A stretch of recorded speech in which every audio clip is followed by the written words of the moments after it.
Avec seulement de l'eau et du lait en poudre, je vais vous apprendre à faire du yaourt grec en quelques minutes.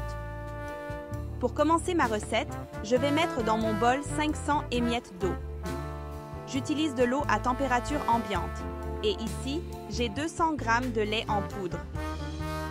À l'aide d'un fouet, je vais remuer et mélanger le tout très bien. Si vous n'avez pas de fouet, vous pouvez aussi remuer avec une grande cuillère ou une fourchette. Regardez, cette recette est parfaite. Les gens, maintenant ici à la maison, je n'achète plus de yaourt grec au supermarché. Je le fais à la maison et ça donne beaucoup. Regardez, je vais bien mélanger tout ça pour que tous les ingrédients soient bien mélangés.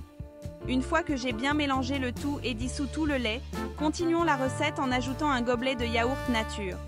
Je vais tout mettre ici pour ne rien oublier. Et je recommence à remuer avec un fouet. Mélangez bien le tout. Une fois que vous aurez fait cette recette à la maison, vous ne voudrez plus jamais acheter de yaourt naturel au marché. Vous le ferez à la maison et vous n'aurez besoin que d'un gobelet et cela donnera beaucoup de résultats. J'ai bien mélangé le tout. J'ai encore 500 litres d'eau. J'utilise de l'eau chaude. C'est important que cette eau soit chaude. Et maintenant, je vais encore remuer pendant 2 minutes.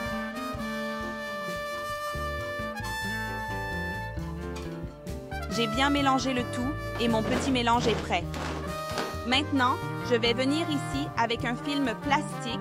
Je vais le couvrir et je vais laisser reposer ce mélange pendant 12 heures. Et après ce temps, je reviendrai ici pour vous montrer le résultat parfait de mon yaourt grec. Regardez, mon yaourt est prêt. Il a fermenté pendant 12 heures. C'est suffisant pour qu'il devienne crémeux et regardez comme il est merveilleux. Je vais vous le montrer. Regardez cette consistance parfaite, merveilleuse. Je l'ai laissée hors du réfrigérateur pendant cette période. Elle peut être dans un endroit chaud et regardez comment elle a tourné. C'est parfait. Si vous le mettez au réfrigérateur après qu'il ait fermenté, il sera très fin. Vous pouvez maintenant servir et déguster ce yaourt parfait. Vous pouvez ajouter un fruit ou des céréales et le manger comme ça, c'est tellement bon.